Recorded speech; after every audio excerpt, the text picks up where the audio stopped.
ओम शांति। आइए सभी मिलकर सुनते हैं कहानी श्री कृष्ण की परीक्षा। एक बार क्या हुआ था कि श्री कृष्ण जी की उनके गुरुदेव ने परीक्षा ली थी। तो आज इस कहानी में ये है कि जो अपने गुरुदेव की आज्ञा में तत्पर रहता है उन भक्तों को ही गुरुदेव का सच्चा प्यार और आशीर्वाद नसीब होता है। तो अगर यह कहानी पूरी सुनिएगा और अच्छी लगे तो लाइक, सब्सक्राइब एंड शेयर जरूर करिएगा। तो आइए मिलकर सुनते हैं कहानी। एक बार श्री कृष्ण जी के गुरु दुर्वासा ऋषि अपने शिष्यों के साथ कहीं जा रहे थे। रास्ते में किसी जंगल में रुककर उन्होंने आराम किया। उसी के पास ही द्वारका नगरी थी। दुर्वासा ऋषि ने अपने शिष्यों को भेजा कि श्री कृष्ण को बुलाकर लाओ। तब उनके शिष्य द्वारका गए और द्वारकाधीश को उसके गुरु का संदेश दिया। संदेश सुनते ही श्री कृष्ण जी दौड़े दौड़े अपने गुरु के पास गए और उन्हें दंडवत प्रणाम किया। उनसे द्वारका चलने के लिए विनती की, लेकिन दुर्वासा ऋषि जी ने चलने के लिए मना कर दिया और फरमाया कि हम फिर कभी आपके पास आएंगे।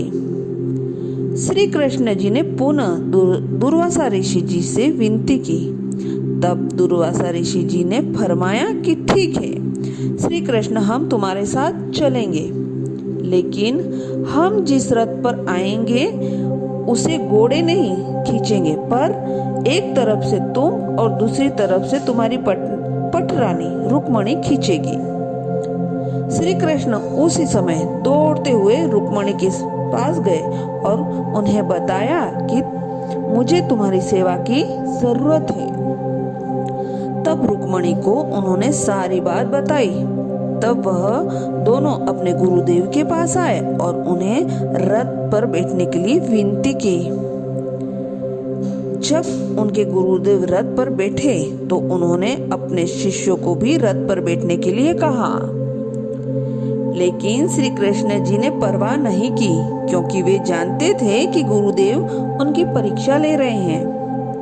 रुक्मणी और श्री कृष्ण जी ने रथ को खींचना आरंभ किया और उस रथ को खींचते खींचते द्वारका ले पहुंचे। जब गुरुदेव द्वारका पहुंचे तो श्री कृष्ण जी ने उन्हें राज सिंहासन पर बिठाया, उनका आदर संस्कार किया। फिर श्री कृष्ण जी ने 56 प्रकार के व्यंजन बनाए अपने गुरुदेव के लिए। लेकिन जैसे ही वह व्यंजन गुरुदेव के पास पहुंचे उन्होंने सारे व्यंजनों को तिरस्कार कर दिया। श्री कृष्ण जी ने पुनः अपने गुरुदेव से पूछा कि गुरुदेव आप क्या लेंगे? तब दुर्वासा ऋषि जी ने खीर बनाने के लिए कहा। श्री कृष्ण जी ने आज्ञा मानकर खीर बनवाई।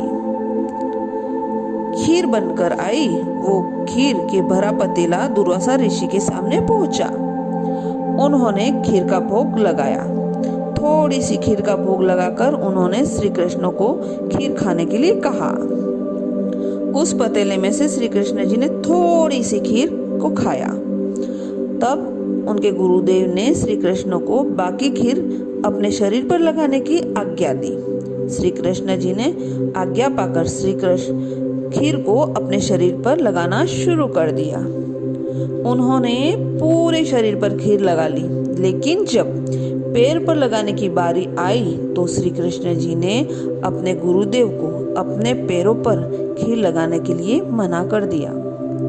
श्री कृष्ण जी ने कहा, हे गुरुदेव, यह खीर आपका भोग प्रसाद है, मैं इस भोग को अपने पैरों में नहीं लगाऊंगा। उनके गुरुदेव श्री कृष्ण जी से बहुत खुश हुए। उन्होंने कहा, हे कृष्ण, मैं तुमसे बहुत खुश हूँ। तुम हर परीक्षा में सफल रहे।